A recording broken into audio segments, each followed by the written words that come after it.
Somewhere in the sprawling tobacco counties of eastern Virginia, courthouse records from the 1790s contain birth certificates that should not exist.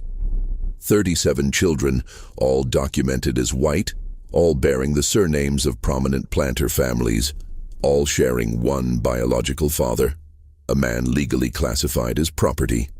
The documents survived 2 fires, a flood, and 3 attempts to have them sealed by court order. Local historians discovered them in 1889, then watched as they vanished from public access within a week. What those records revealed about power, silence, and the architecture of an unspeakable arrangement would force us to reconsider everything we thought we understood about that era. Before we continue with the story of the man the records only ever called Number 47, if you're watching from Virginia or anywhere in the South, leave a comment telling us your state. This story will make you look at your local history differently. Now, let me take you back to where this impossible situation began. The Rappahannock River region in 1774 was a landscape of contradictions. Along the water's edge, grand plantation houses rose like white monuments to prosperity, their columns visible for miles across fields where tobacco grew in endless geometric rows. The population of the county numbered nearly 8,000 souls, though only 2,000 of those were considered fully human under the law. This was a place where wealth was measured in acres and in people, where the distance between the great house and the quarters could be crossed in 5 minutes, but represented an unbridgeable chasm in every other sense. The Warfield plantation occupied 1,200 acres of prime bottomland, its main house a 3-story Georgian masterpiece that had taken 7 years to complete. Marcus Warfield had inherited the property from his father in 1769, along with 93 enslaved workers and debts that would take a decade to clear. He was 31 years old, educated at William and Mary, ambitious in the way that second sons often are when they unexpectedly inherit everything.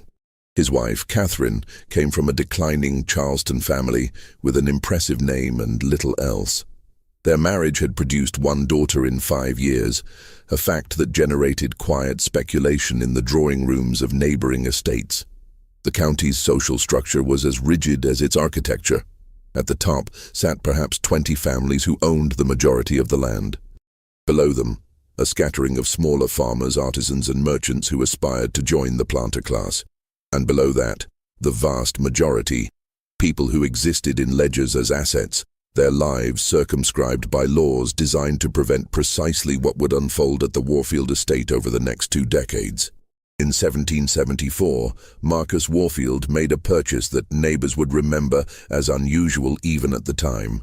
At the Richmond market, he paid premium price for a young man of about 20 years, tall, uncommonly well-proportioned, with features that suggested mixed ancestry several generations back.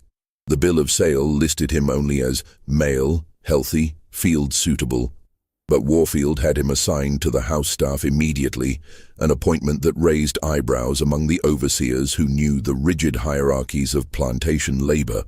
The household staff at that time consisted of 12 people: cooks, maids, valets, a coachman, a nurse for the child. They lived in quarters behind the main house, close enough to be summoned at any hour but separate enough to maintain the fiction of distance. The new arrival, given the work name Joseph by the house steward, was assigned to assist with heavy labor, moving furniture, maintaining the grounds, tasks that kept him visible around the main house throughout the day. Catherine Warfield was 26 that summer, a woman whose portrait from the period shows delicate features and an expression of studied composure. Letters she wrote to her sister in Charleston reveal an educated woman, fluent in French, well-read in contemporary literature, and deeply conscious of her position. She managed the household with efficiency, maintained correspondence with relatives, and presided over the small social gatherings that the plantation hosted. Her marriage was, by the standards of the time, unremarkable. Cordial, appropriate, and emotionally distant in the way that was expected of such arrangements. What happened next unfolded so gradually that no single moment marked the beginning. There were errands that required Joseph's presence in the main house, conversations that Catherine initiated about household matters, moments when Marcus was away on business in Richmond or Williamsburg for days at a time. The household staff later testified to nothing unusual, only that Mrs. Warfield had taken to giving Joseph his instructions personally rather than through the house steward, and that certain tasks seemed to require his attention specifically. The first pregnancy was announced in the spring of 1775, as tensions with Britain escalated into open conflict. Marcus Warfield expressed pleasure at the prospect of a son. The child, born in December of that year, was a healthy boy with fair skin and dark eyes. They named him Marcus Jr. Nothing in the birth was remarkable. Nothing in the county registry suggested anything other than a legitimate heir to the Warfield estate. But in the quarters, whispers had already begun. The timing of Catherine's seclusion. The resemblance some claimed to see in the infant's features. The particular attention she paid to Joseph's comfort and positioning in the household. These were dangerous observations to voice, the kind that could result in a whipping or sale if they reached the wrong ears. So they remained whispers, passed only among those whose lives depended on reading the invisible currents of power in the great house. The second pregnancy followed 18 months later. Another son, then a third. By 1780, Catherine Warfield had given birth to 5 children, all documented as legitimate heirs of Marcus Warfield, all suspiciously robust in a time when infant mortality among the planter class often reached 30%.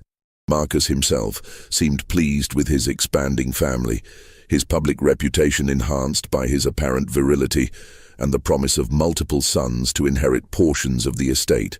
But the neighboring estates were beginning to notice patterns. The Bradfords, whose property adjoined the Warfields' eastern border, remarked on the frequency of Catherine's pregnancies. The Suttons, whose matriarch had known Catherine since childhood, noted in letters that the Warfield children seemed uncommonly healthy, as if blessed by some vigor not typical of our families. These observations were made carefully, without direct accusation. But the subtext was clear to those who understood the coded language of plantation society. The truth began to crystallize in 1783, when something unprecedented occurred at a neighboring plantation. Rebecca Bradford, wife of Thomas Bradford and cousin to Catherine Warfield, announced that she too was expecting a child. This was surprising. The Bradfords had been married for 11 years without producing offspring, and Rebecca was approaching 40. But what shocked the local community came after the birth, when Rebecca's personal maid mentioned to another enslaved woman that Mrs. Bradford had requested that Joseph from the Warfield estate be loaned to help with heavy work during the late stages of her pregnancy, when Mr. Bradford was frequently away with the militia. The Bradford child was born in April 1784. Those who saw the infant remarked on its unusual vigor, its strong constitution, and some, in very private settings, noted certain similarities to the Warfield children: the set of the eyes, the shape of the hands, the particular tone of the skin that suggested some heritage beyond the expected lineages. This might have remained one more hidden reality in a world full of them, except that it happened again. Sarah Sutton, aged 32 and married to the county's largest landowner after Marcus Warfield, failed to conceive for the first 7 years of her marriage. Then, in 1785, she too requested that Joseph assist with estate work while her husband traveled to Philadelphia on business. 9 months later, she delivered twins. A pattern was emerging, but it was a pattern that could not be spoken aloud.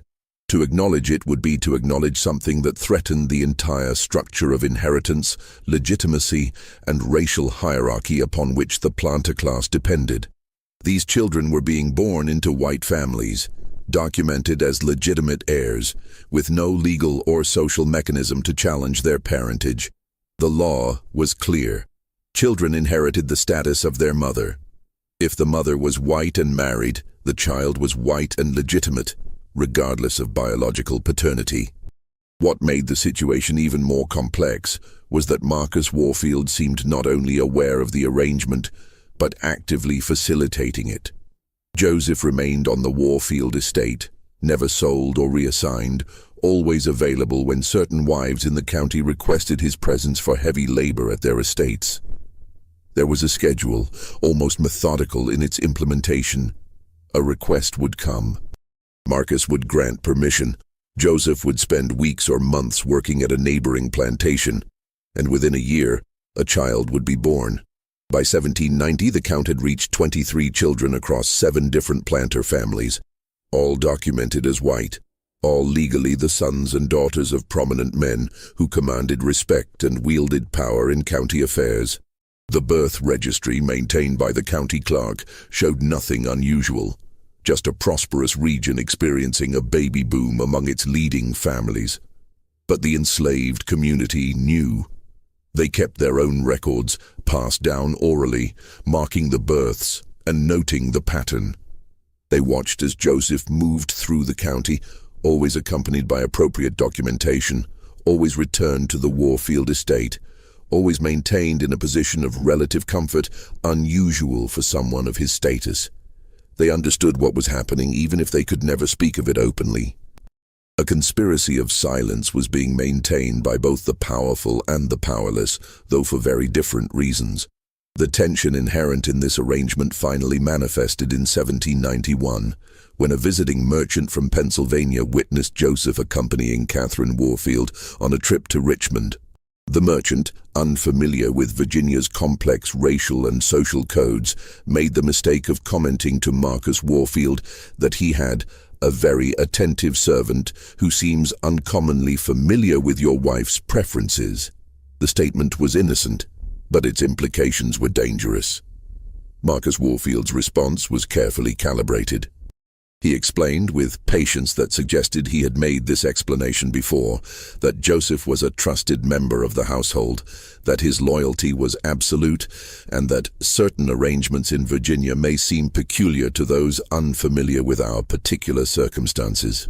The merchant left with the distinct impression that he had stumbled onto something he was not meant to question.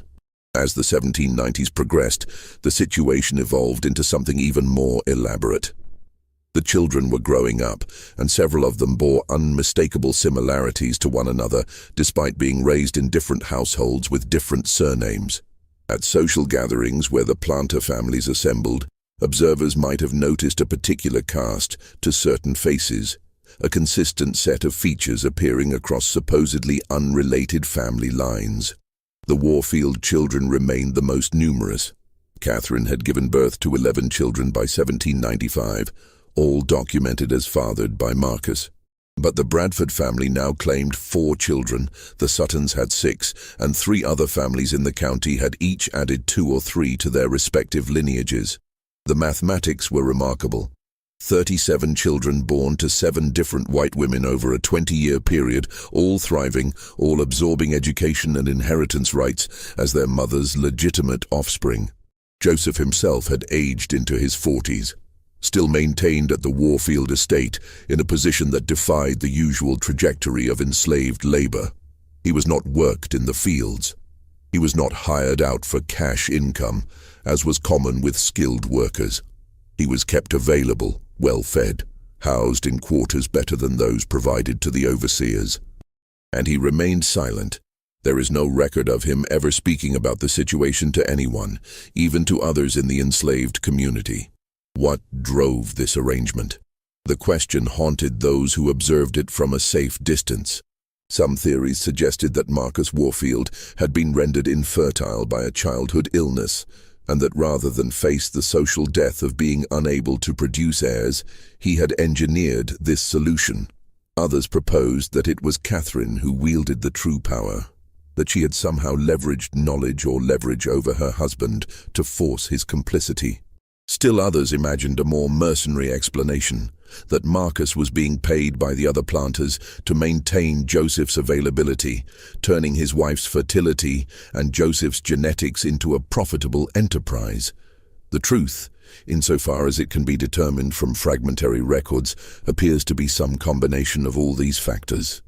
Marcus Warfield's medical history, revealed in letters to a physician in Charleston, confirms that he suffered a severe fever at age 17 that left him with diminished capacities in certain respects.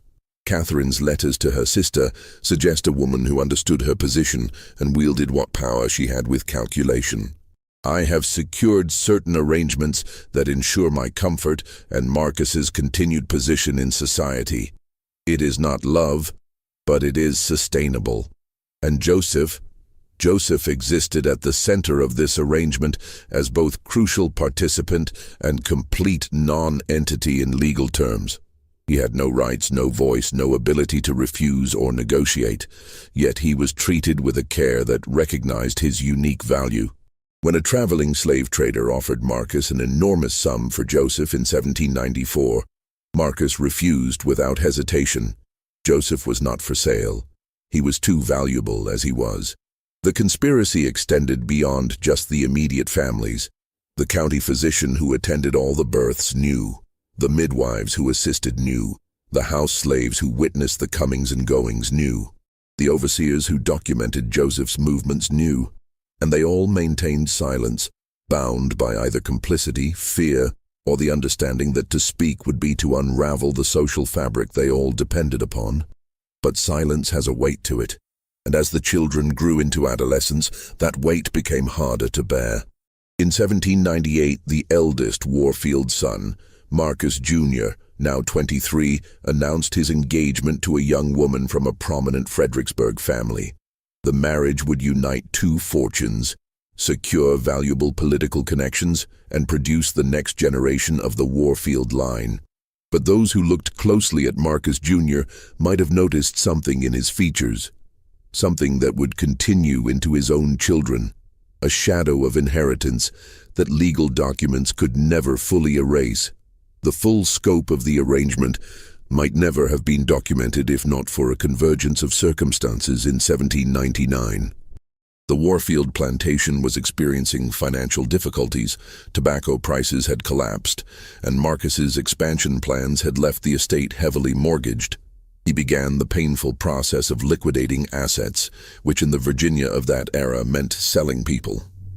The sale notices went up in Richmond and Williamsburg. The Warfield estate would be selling 30 enslaved workers to settle debts.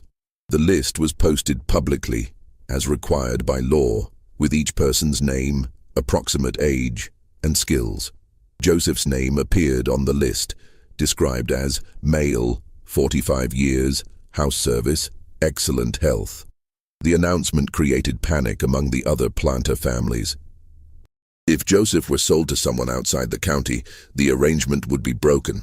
Worse, if he were sold to someone who understood his unique situation, he might become a source of blackmail or exposure. Within a week of the notice being posted, Marcus Warfield received visits from Thomas Bradford, Edmund Sutton, and representatives from 3 other families. What they discussed was never recorded in writing, but the outcome was documented. Joseph's name was removed from the sale list. In its place, a complicated financial arrangement was structured whereby the participating families would provide loans to the Warfield estate at favorable terms, secured against future tobacco crops. Marcus would retain ownership of Joseph. The arrangement would continue, but something had shifted. The near catastrophe had forced everyone involved to confront the fragility of their conspiracy. A single financial crisis had nearly exposed everything. What if Marcus died unexpectedly?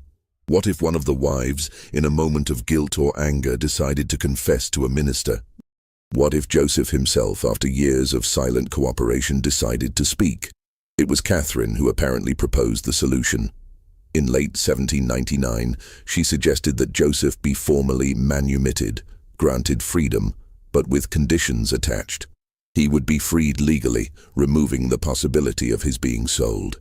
But he would remain on the Warfield estate as a paid servant, bound by a contract that ensured his continued availability and silence. The other families agreed to contribute to his annual salary.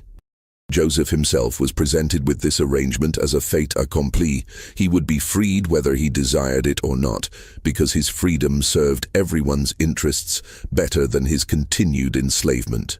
The manumission papers were filed in January 1800. They described Joseph as a faithful servant granted freedom in recognition of long service, and specified that he would remain employed at the Warfield estate for a salary of $60 per year, a sum that was simultaneously generous for a freed black man and insulting for the value he represented. The papers required his signature, or rather his mark, as he had never been taught to write. He made an X on the document that transformed his legal status while changing almost nothing about his daily reality. What did Joseph think of all this? The historical record offers only silence. He left no letters, no testimony, no recorded words. We know he accepted the arrangement because he remained at the Warfield estate. We know he continued to father children with the planter wives because the births continued.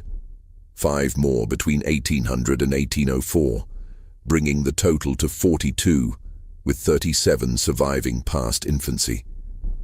The children themselves were living paradoxes. They grew up as white Virginians, educated, propertied, completely integrated into planter society. Several of the sons attended the College of William and Mary. The daughters made advantageous marriages into other prominent families. They inherited enslaved people, owned land, participated in the political and social life of the gentry class. Their biological paternity was simultaneously the most important fact about them and something that could never be acknowledged. In 1803, an incident occurred that revealed the psychological toll of this sustained deception. Elizabeth Warfield, Catherine's 4th daughter and then aged 17, apparently discovered the truth about her parentage through overheard conversations among the house staff. She confronted her mother in a scene that several people in the house reported hearing, but none would describe in detail. The confrontation ended with Elizabeth being sent to live with Catherine's relatives in Charleston, where she remained for 2 years. When she returned, she never spoke of the matter again, and she married within a year to a man from a Williamsburg merchant family, leaving Virginia permanently. The incident highlighted a troubling question. What would happen when these children, now adults, began having their own children? Would the genetics manifest in ways that could not be explained away? The planter families were beginning to realize that they had not just hidden a scandal. They had introduced a permanent alteration into their bloodlines that would echo through generations. The year 1806 brought a crisis no one had anticipated. Gabriel's Rebellion in 1800 and the subsequent tightening of laws governing free black people in Virginia created an increasingly hostile environment for someone in Joseph's position. New legislation required free black people to leave the state within a year of manumission unless they received special dispensation from the county court. Joseph, freed in 1800, should have left by 1801.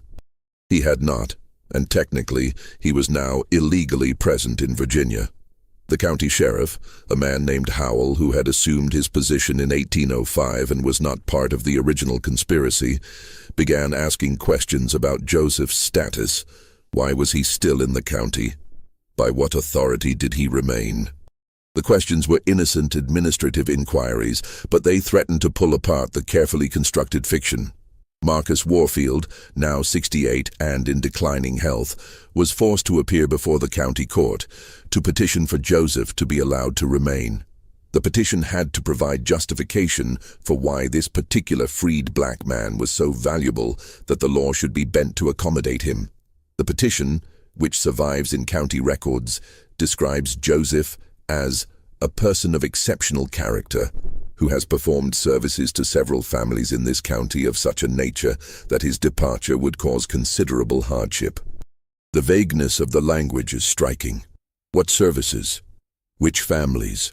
The petition was signed not only by Marcus Warfield, but by Thomas Bradford, Edmund Sutton, and 4 other family heads. An unusual show of unified support for a freed black man in a time of increasing racial paranoia. The court approved the petition without recorded objection, but the proceedings had drawn attention. People were talking about why so many prominent men cared so much about one freed servant. It was Catherine, now 58, who took decisive action.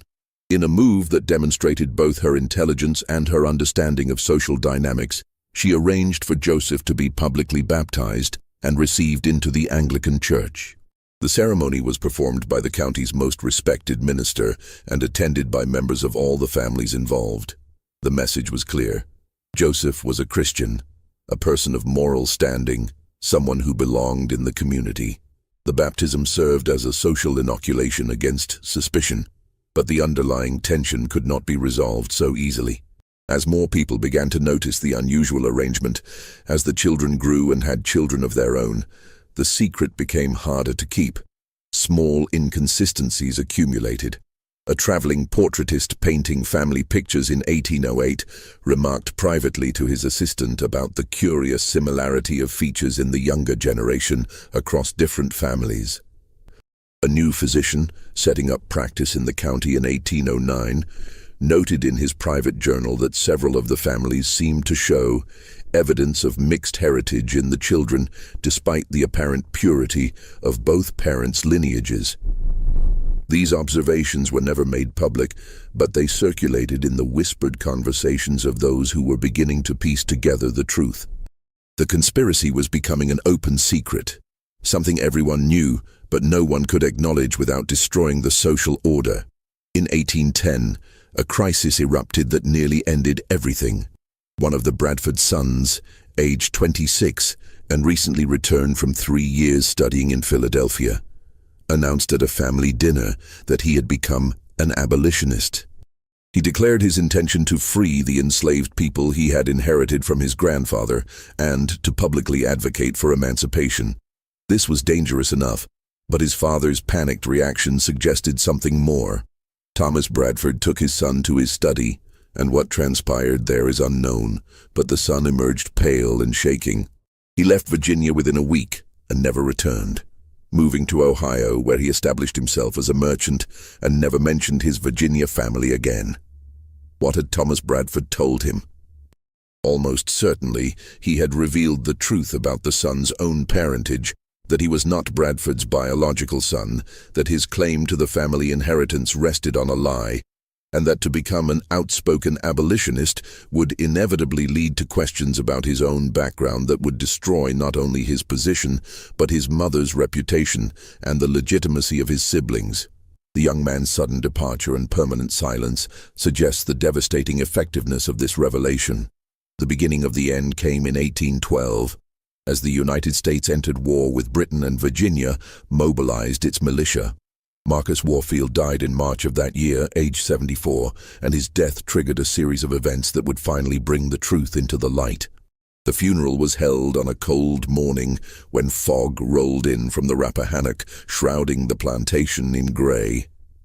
Every prominent family in the county attended, a show of respect for a man who had been a pillar of their community for over 4 decades. The enslaved workers lined the path to the family cemetery, heads bowed as custom demanded. Joseph stood among them, though his position was ambiguous, technically free, practically bound, legally separate but functionally essential to the assembled family's carefully maintained fictions. Catherine wept at the graveside, but those who watched closely noted something performative in her grief. She was 74 herself, frail in recent years, and the elaborate deception that had structured her entire adult life was about to collapse under its own weight. Marcus had been the architect of their arrangement, the one who had managed the other family's expectations and maintained the financial structures that kept everyone invested in silence. Without him, the conspiracy lacked a coordinator. The will was read in April in the Warfield House drawing room, with all 11 surviving children present. The attorney, a man named Havisham who had served the family for 20 years, read through the standard provisions with practiced efficiency. The plantation and majority of assets to Marcus Jr., smaller bequests to the other sons, dowries for the daughters who remained unmarried, a pension for Catherine, all of it predictable, appropriate to a wealthy planter's estate. Then Havisham reached the codicil, added just 3 months before Marcus's death. His voice faltered slightly as he read, "To the faithful servant Joseph, In recognition of services rendered across many years to this family and to my dear friends who have shared in my fortune, I bequeath the sum of $5,000 to be paid from the estate within 6 months of my death." The room went silent. $5,000 was more than many overseers earned in a lifetime. It was a sum that demanded explanation, and the will provided none beyond that carefully worded phrase, "Services rendered to this family and to my dear friends." Marcus Jr. stood abruptly, his face flushed. At 37, he had built his own reputation as a capable manager, expanding his inherited portion of the estate and establishing himself in county politics. But he was not a fool, and he understood immediately what his father had done. The bequest was both acknowledgement and trap. It confirmed Joseph's importance while making his relationship to the family undeniable in legal records that would survive for generations. "This is inappropriate," Marcus Jr. said, his voice tight. "Father must have been in declining mental capacity when he added this provision." The attorney shook his head. "I witnessed the codicil myself, along with Dr. Morrison and Reverend Hughes. Your father was entirely lucid. He insisted on this provision specifically." Catherine spoke from her chair by the window, her voice surprisingly strong. "Your father knew what he was doing. The bequest stands." The tension in that room was suffocating. The children, adults now, with their own families and positions, looked at one another with dawning comprehension. Some had suspected for years, others were only now beginning to understand. And several, including Marcus Jr., had known the full truth since their late teens, when the burden of maintaining the family's reputation had been passed to them like a hereditary disease. The meeting dissolved without resolution. The children departed to their separate homes, the bequest hanging over all of them like a sword suspended by fraying thread. Within days, the news had spread through the county's social networks. People were talking openly now, speculating about why Marcus Warfield would leave such a fortune to a freed black man. The explanations offered ranged from the mundane, Joseph had saved Marcus's life at some point, to the scandalous whispers that had circulated for years but never been spoken in polite company. Thomas Bradford, now 71 and in poor health, summoned his sons to a meeting. What he told them has never been recorded directly, but the family's papers include a letter from his eldest son to a brother in Kentucky, dated May 1812. "Father has confessed matters regarding our parentage that I cannot commit fully to paper. Suffice to say that the Warfield bequest has exposed secrets that several families have maintained for decades. We are discussing how to manage the situation, but I fear the revelation is inevitable." Edmund Sutton took a different approach. He visited Catherine privately and offered to contest the will, arguing that Marcus had been unduly influenced. Catherine refused. "Let the truth be known," she told him, according to Sutton's diary. "I am too old and too tired to maintain the deception any longer. My children know. Your children know. We have all been living a lie, and I will not spend my remaining days protecting it." Sutton was horrified by her fatalism, but he could not control her. And in truth, Catherine's exhaustion with the conspiracy was understandable. She had spent 40 years managing an impossible situation, coordinating lies, maintaining appearances, ensuring that 7 families remained aligned in their mutual deception. Marcus's death had freed her from the obligation to continue. She was ready to let the structure collapse, whatever the consequences. In June, Catherine made a decision that would accelerate everything. She began sorting through her private papers, preparing to have them archived with the County Historical Society. Among those papers were letters, shockingly explicit letters that documented her side of the arrangement. She had kept them, hidden in a locked box that only she could access, perhaps as insurance, perhaps as confession to a future she would never see. One letter in particular, written to her sister in Charleston in 1795, laid out the truth with clinical precision. "Marcus has not been able to perform the duties of a husband since before we married, the result of a fever in his youth that left him incapable. The man, Joseph, who lives on our property, has given me 11 children and has provided similar service to Rebecca Bradford, Sarah Sutton, and others whose names I will not commit to paper. Marcus accepts this because his pride depends on being thought capable of fathering heirs. The other families participate because their wives were also unable to conceive with their husbands, or because the husbands themselves were incapable. It is a collective secret, sustained by mutual need and enforced by mutual vulnerability. We are all complicit, and we are all trapped. Catherine showed this letter to her eldest daughter, Amelia, age 31, and asked her what she thought should be done with it. The question was both genuine inquiry and test. What Amelia decided would reveal whether the next generation would maintain the conspiracy or let it die. Amelia read the letter 3 times, sitting in her mother's parlor while afternoon light slanted through the windows.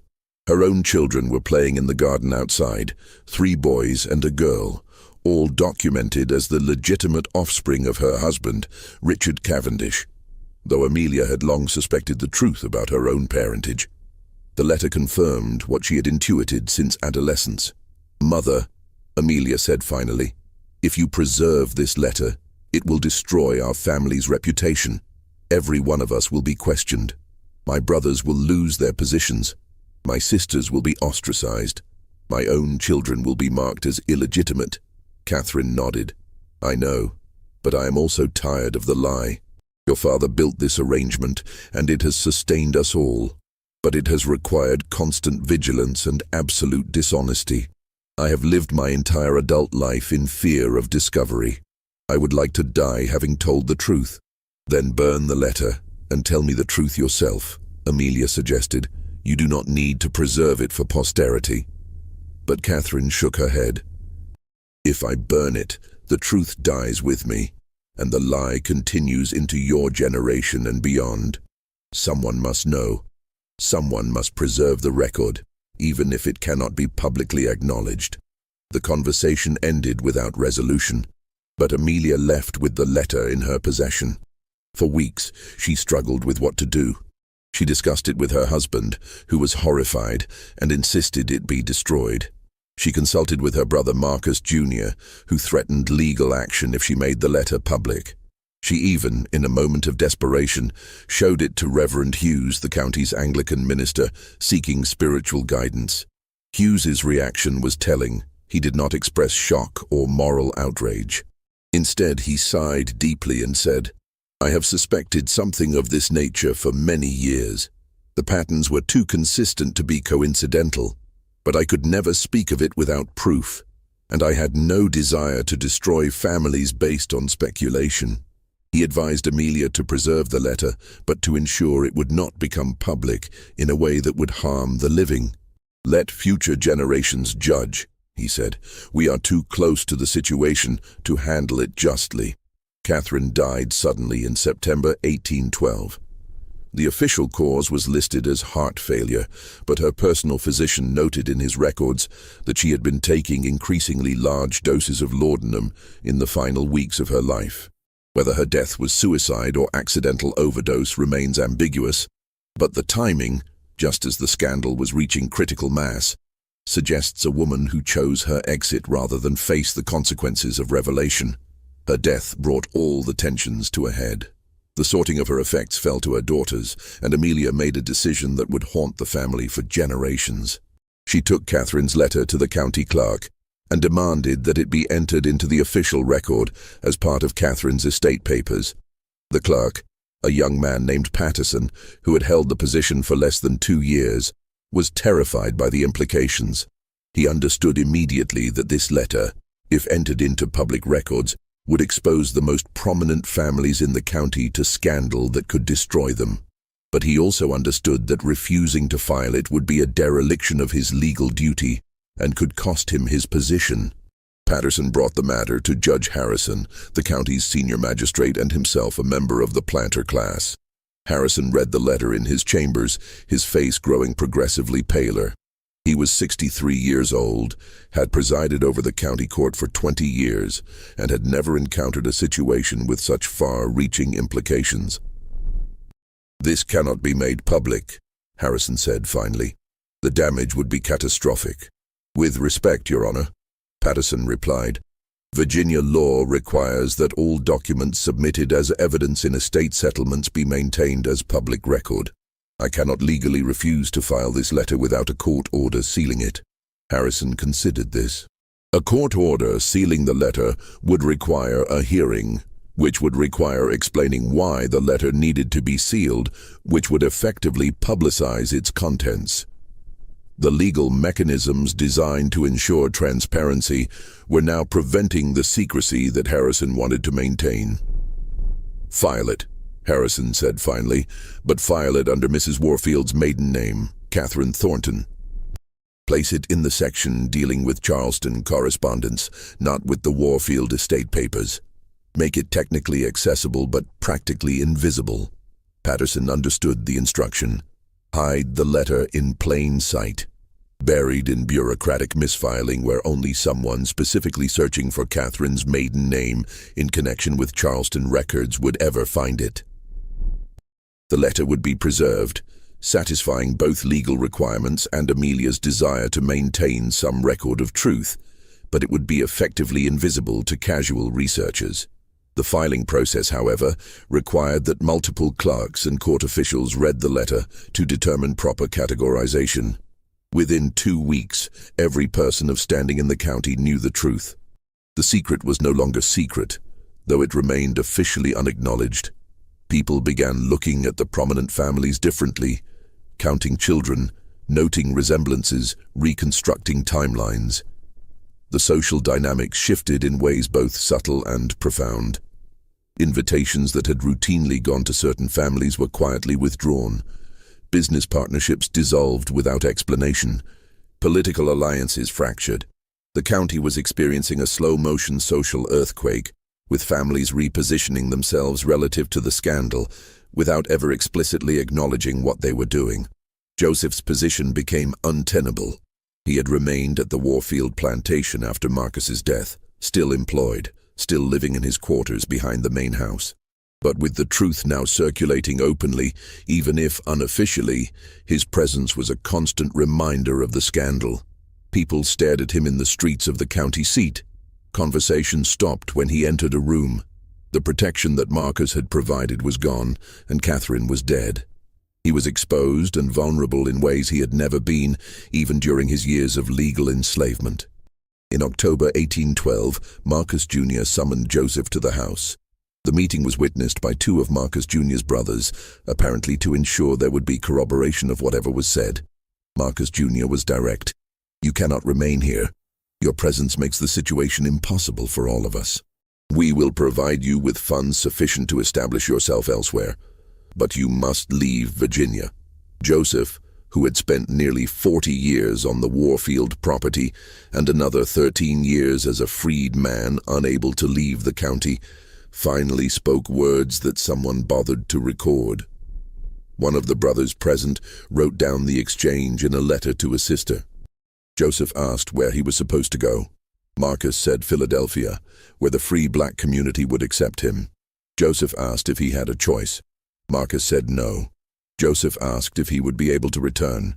Marcus said not in his lifetime. Joseph nodded and said, "I understand.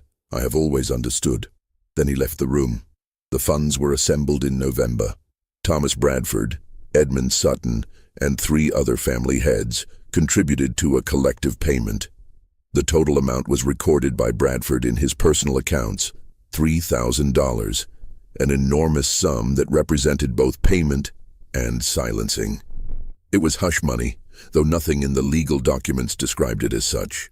The payment was structured as charitable support for Joseph's relocation and establishment of new life circumstances, with no mention of why such charity was necessary or what it was intended to purchase.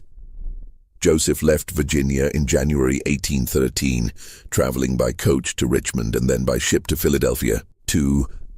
Several accounts from the period place him in Philadelphia's Southwark district, where a large community of free black people had established churches, mutual aid societies, and businesses. But Joseph left no paper trail beyond that. He appears in no city directories, no church records, no property deeds. If he lived in Philadelphia, he did so invisibly, perhaps deliberately erasing himself to avoid questions about his past.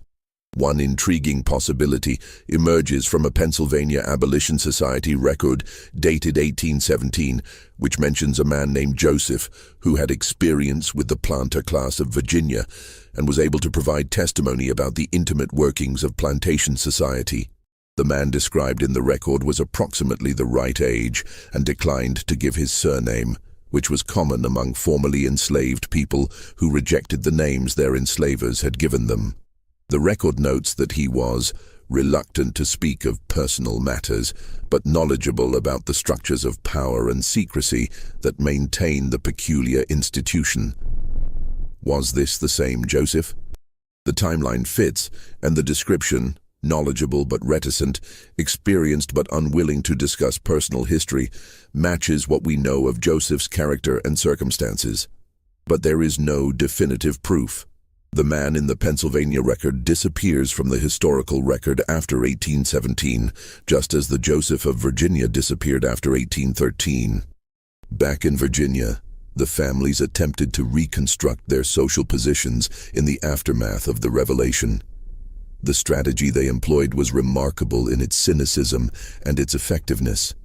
They maintained absolute public silence while privately acknowledging everything. No one denied the letter's contents.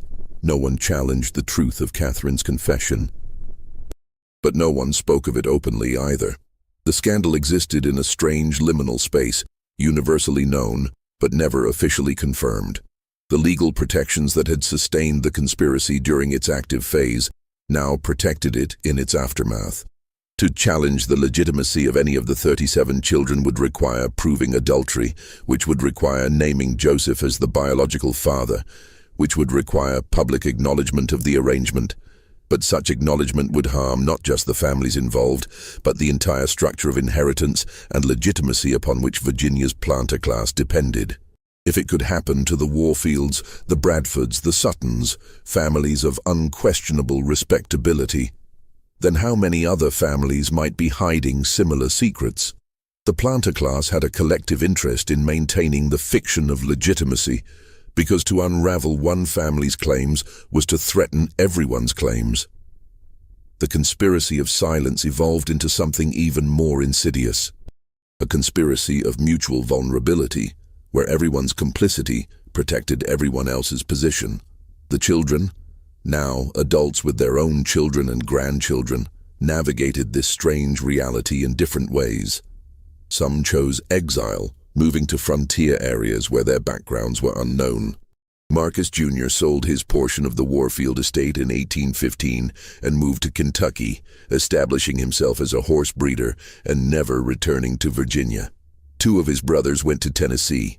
3 of the Bradford offspring relocated to Georgia and Alabama, carrying their complicated inheritance to the expanding Cotton South.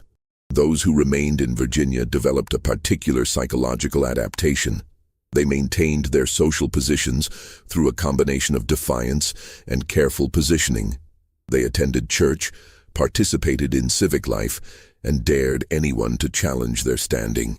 And because challenging them would require public acknowledgement of the scandal, no one did.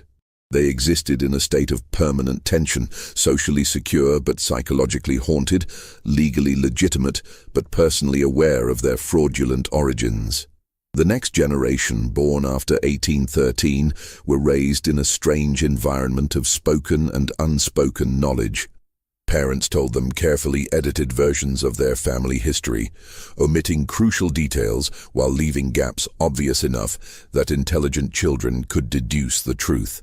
Some families were more forthcoming than others, but all maintained the fundamental lie, that the children were legitimate heirs of their legal fathers, despite biological evidence to the contrary.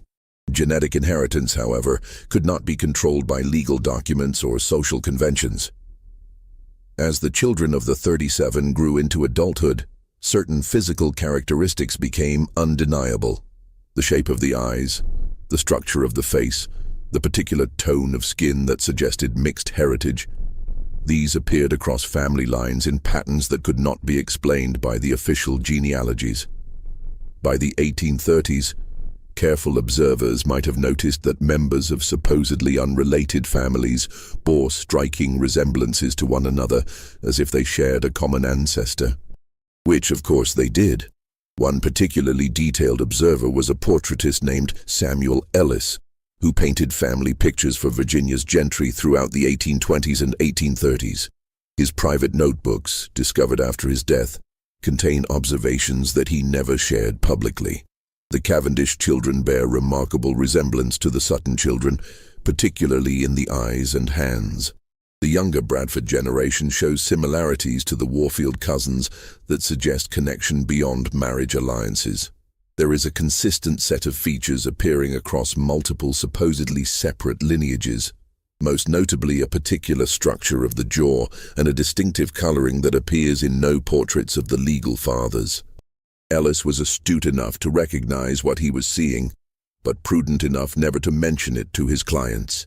His business depended on pleasing the planter class, not exposing their secrets.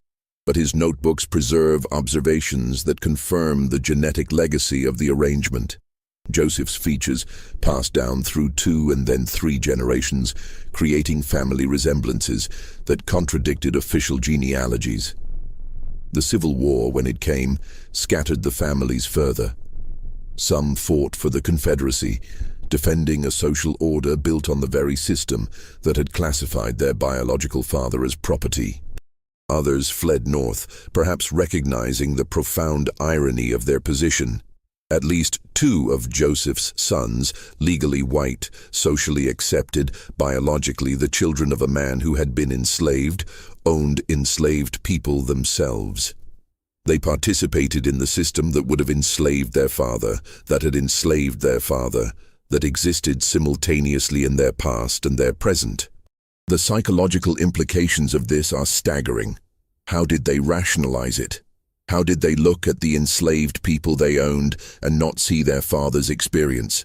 The evidence suggests they did it the same way the broader planter class did, through carefully maintained cognitive dissonance, through appeals to law and custom, through the sustained fiction that legal categories reflected natural realities rather than social constructions. After the war, during Reconstruction, the social dynamic shifted again. The planter class lost much of its economic power, though it retained social prestige. The families connected to the scandal adapted, as they had always adapted. They became merchants, lawyers, educators. They spread across the South and beyond, carrying their complicated genetics and even more complicated histories into new contexts where no one knew their origins. In 1873, a census taker in Richmond noted something unusual. Several families with different surnames listing children who appeared to be siblings based on age and features. The census taker mentioned this to his supervisor, who dismissed it as the census taker being unfamiliar with the complex marriage alliances of Virginia's old families. The observation was not pursued, and the census records show nothing irregular. But the moment illustrates how the secret persisted, visible to anyone who looked closely, yet invisible to official scrutiny because no one with authority had incentive to investigate. The records themselves became the ultimate repository of truth. The county courthouse maintained everything.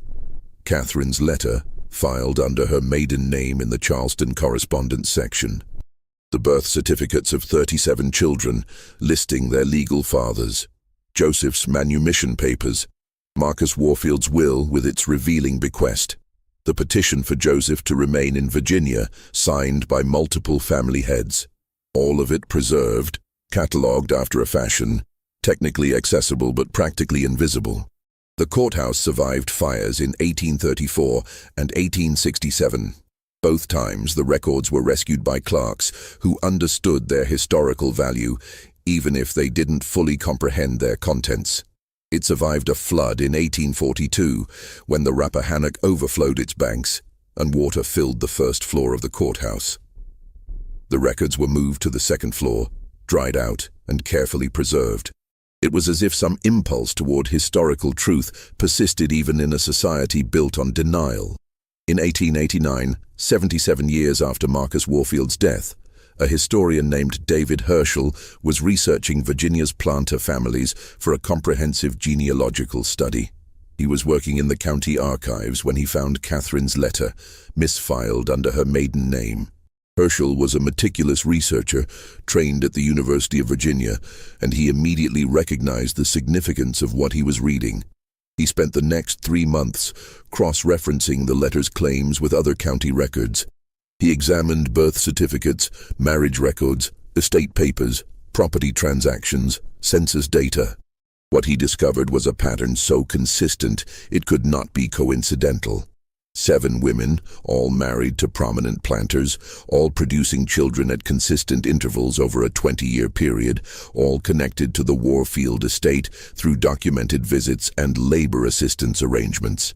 The children numbered 37 survivors out of 42 births, an infant survival rate of 88%, far higher than the typical rate for the planter class, which hovered around 65%.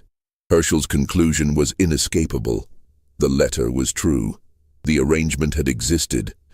37 children of Virginia's planter elite were biologically the offspring of a man who had been enslaved until 1800.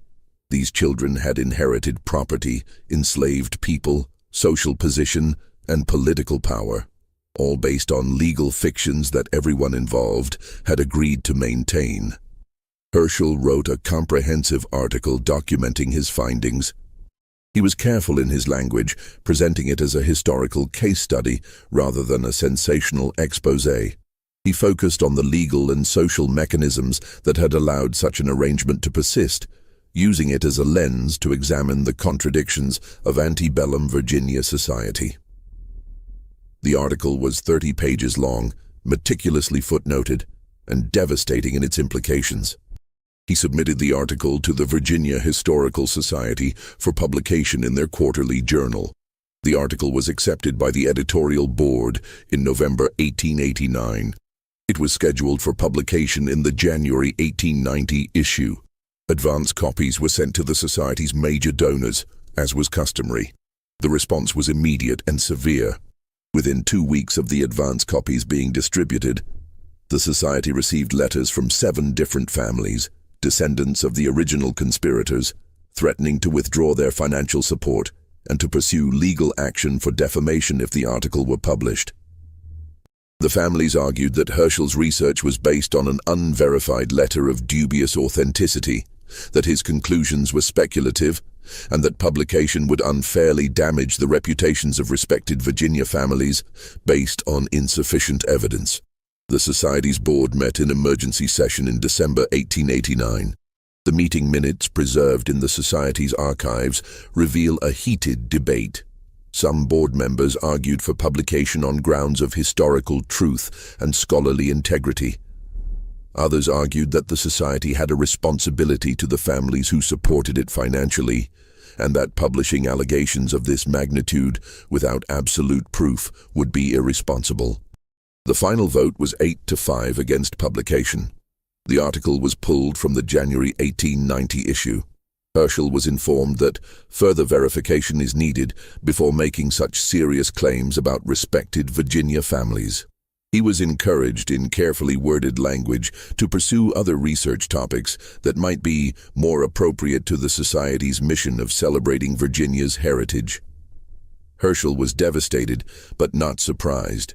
He understood the forces arrayed against publication. He made one more attempt, submitting a revised version of the article to a national historical journal based in Boston. This version was also rejected, though the reasons given were different. While the research is intriguing, the subject matter is too regional and too sensational for our journal's focus on broader historical trends. Herschel's notes and draft manuscript were archived with his other papers when he died in 1902. They remained there, uncatalogued and unexamined, for another 8 decades. The story he had uncovered remained buried, protected by the same mechanisms of silence that had protected it for a century. The families themselves continued to thrive and disperse. By 1900, descendants of the 37 children lived in Virginia, Maryland, North Carolina, South Carolina, Georgia, Alabama, Mississippi, Tennessee, Kentucky, Missouri, and Texas. Some had moved to northern cities, New York, Philadelphia, Boston, where their backgrounds were unknown and they could start fresh. A few had gone west, to California and Oregon, as far from Virginia as they could get while remaining in the United States. They became lawyers, doctors, ministers, teachers, business owners, politicians. They joined country clubs, served on charitable boards, attended elite universities. Several became prominent in their communities, respected citizens whose genealogies appeared in local history books that traced their distinguished Virginia heritage back to the founding families of the colonies. The official genealogies listed their descent from men like Marcus Warfield, Thomas Bradford, and Edmund Sutton. The truth, that they descended from a man whose legal name had been reduced to Joseph and whose status had been property, was known to some family members but never acknowledged publicly. Joseph himself left one more trace in the historical record, though its authenticity cannot be conclusively verified. In 1835, a black church in Philadelphia buried a man identified only as Joseph, formerly of Virginia, aged approximately 80 years. The church records note that he lived quietly among us for many years, worked as a carpenter, and kept his own counsel regarding his past. Several members of the congregation attended his funeral, but he left no known family, no property, and no detailed account of his life. If this was the same Joseph, and the age, location, and description of being formerly of Virginia suggest it might have been, then he lived the final 22 years of his life in obscurity, working with his hands, maintaining the silence that had been imposed on him for 4 decades. He died anonymous, buried in a cemetery whose precise location is no longer known, leaving behind only the genetic legacy he had no choice in creating and the conspiracy he had been forced to participate in. The ultimate irony is that the family's attempts to hide the truth ensured its preservation. If they had simply destroyed the records, burned Catherine's letter, eliminated the paper trail, the story would have disappeared completely. But their solution, misfiling, archiving, maintaining technical accessibility while ensuring practical invisibility, meant that everything was preserved. The truth was there, waiting for anyone who knew where to look and had the courage to speak it. Today, descendants of those 37 children live throughout the United States. Most have no idea that their genealogy includes this chapter. The official family trees in genealogical databases and historical societies list descent from the planter families, with no mention of biological paternity that contradicted legal documentation. The secret has been so successfully maintained that it has become invisible even to those who carry Joseph's genetics in their blood. The records remain in the county courthouse archive, technically public, practically forgotten. Catherine's letter is still there, filed under Thornton in the Charleston correspondence section, exactly where Judge Harrison ordered it to be placed in 1812. Joseph's manumission papers are there. The birth certificates are there. Marcus Warfield's will is there. All the pieces of the story, preserved in acid-free folders, waiting for someone to assemble them into a coherent narrative. What does this story tell us? It reveals the extraordinary flexibility of social systems built on rigid hierarchies.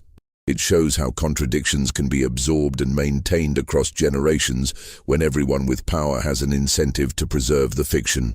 It demonstrates that legal categories, race, legitimacy, inheritance, are social constructions that can be manipulated by those with sufficient authority and motivation.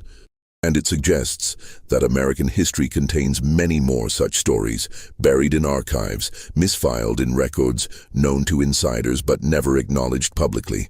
The families that descended from this arrangement helped shape the South, and, by extension, the nation. They participated in politics, business, culture, and society as white Americans of distinguished heritage. Their story is simultaneously exceptional. Few arrangements could have matched this one in scope and duration, and representative of the countless ways that race, power, and legitimacy were negotiated in the gaps between law and reality. Joseph himself remains the most mysterious figure in this entire story. We know what was done to him, what was required of him, and what he received in exchange. But we do not know what he thought, what he felt, or how he understood his own position in this arrangement. Was he a victim? Certainly he had no power to refuse. Was he a collaborator? His participation was necessary for the arrangement to continue. Was he something more complex? A person navigating impossible circumstances with whatever agency he could claim? The historical record offers no answer, only the silence that he maintained throughout his life. What do you think of this story? Do you believe such arrangements were common in the antebellum South, hidden in the gaps between law and practice? How do you understand Joseph's position as victim, participant, or something defying simple categorization?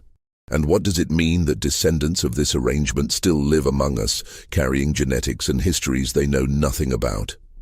Leave your comment below and share your thoughts. If you found this exploration of hidden American history compelling, subscribe to the channel, hit the notification bell, and share this video with someone who appreciates the complex, uncomfortable truths that archives preserve. There are more stories like this, waiting in courthouses and historical societies across the South, and we will continue to bring them into the light. See you in the next video.